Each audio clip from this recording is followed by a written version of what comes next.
रसूल पाक का विशाल हुआ ना, हजरत बिलाल ने मुंह से लफ्ज ही कोई नहीं अदा किया। किसी ने अपना दुखड़ा किसी अंदाज में सुना लिया। हजरत उमर ने कहा, जिसने कहा हुजूर विशाल करके गर्दन उड़ा दूंगा। हजरत उस्मान गनी ने कहा, खबरदार कोई मुझे आके ना बताए कि मुस्तफा विशाल कर गए। हजरत अली मुर्तजा रज़ी अल्लाह तआला अन्हु ने फरमाया, ना भाई मेरे मुस्तफा पर तो मौत आती ही नहीं, जिस तरह आप लोगों पे। सब लोगों ने अपने अपने इजहार कर लिए ना, बिलाल ने किसी को दुख बताया ही नहीं। एक कोने में बैठ के ना हजरत बिलाल अकेले आंसू बहाते रहे, किसी को बताया ही नहीं, अकेले रोए। एक शख्स कहने लगा, यार बिलाल बोलता नहीं। कहा, ना बुलाओ इसे। असर की नमाज का वक्त हुआ ना, तो वो बिलाल जो काबे की छत पे बगैर सीढ़ियों के चढ़ गया था, वो बिलाल जो काबे की छत पे बगैर किसी सहारे के चढ़ गया था, उस बिलाल को कहा कि बिलाल चढ़ जरा, आजान पढ़, मस्जिद की छत पे चढ़ जा। हजरत बिलाल कई बार चढ़े और कई बार गिरे, कई बार चढ़े और कई बार गिरे। हजरत बिलाल हबशी रज़ी अल्लाह तआला ने आवाज दी, कहा, सलमान मेरी मदद करना, मेरी मदद करना। अब मुझसे चढ़ा नहीं जाता, अब मुझसे जाया नहीं जाता। जनाब सलमान फारसी ने भी सवाल नहीं पूछा कि बिलाल तू बीमार है, ये नहीं पूछा।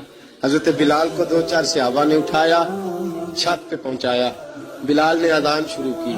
जब कहा ना अल्लाहु अकबर अल्लाहु अकबर, वो आवाज जिसमें बड़ा सोज होता था, बड़ी दर्द, बड़ी बुलंदी होती थी, बड़ा जोश खरोश होता था, आज वो आवाज दब गई। जब बिलाल ने कहा ना अशहदु अल्ला इलाहा इल्लल्लाह, हजरत बिलाल रज़ी अल्लाह तआला अन्हु ने थोड़ी देर रोक के सांस लिया। जब कहा ना अशहदु अन्ना मुहम्मदर रसूलुल्लाह, जो सारे चुप खड़े थे ना, उनमें से एक बाबा रो पड़ा, इसका नाम अबू बकर सिद्दीक था। जब हजरत अबू बकर सिद्दीक की आंख में आंसू आया तो हजरत बिलाल छत के ऊपर जमीन पे गिरे, जमीन पे गिरे और कहा, अबू बकर ये ड्यूटी किसी और की लगा दे, ये ड्यूटी किसी और की लगा दे। अब मेरी रूह इजाजत नहीं देती, मुस्तफा करीम के बाद मुझसे अजान नहीं पड़ी जाएगी। हुजूर ख्वाब में मिले, कहा, बिलाल तू आता क्यों नहीं? बिलाल छोड़ के चले गए थे, फरमाया अब मेरा यहाँ दिल नहीं लगता। मुल्क के शाम के शहर हलब में चले गए थे, छोड़ दिया था मदीना मुनव्वरा। अब मेरी निगाहों में जचता नहीं कोई, जैसे मेरे महबूब हैं ऐसा नहीं कोई। हुजूर ख्वाब में मिले, आए मदीने। हजरत बिलाल आखिरी बार, लोगों ने कहा अजान पढ़ो। कहा, मुझे वो अजान भूल ही गई है जो मुझे मुस्तफा करीम के जमाने में पढ़ा करता था, मुझसे नहीं पढ़ी जाती। ना मुझे कहो, मैं कैसे पढ़ूं?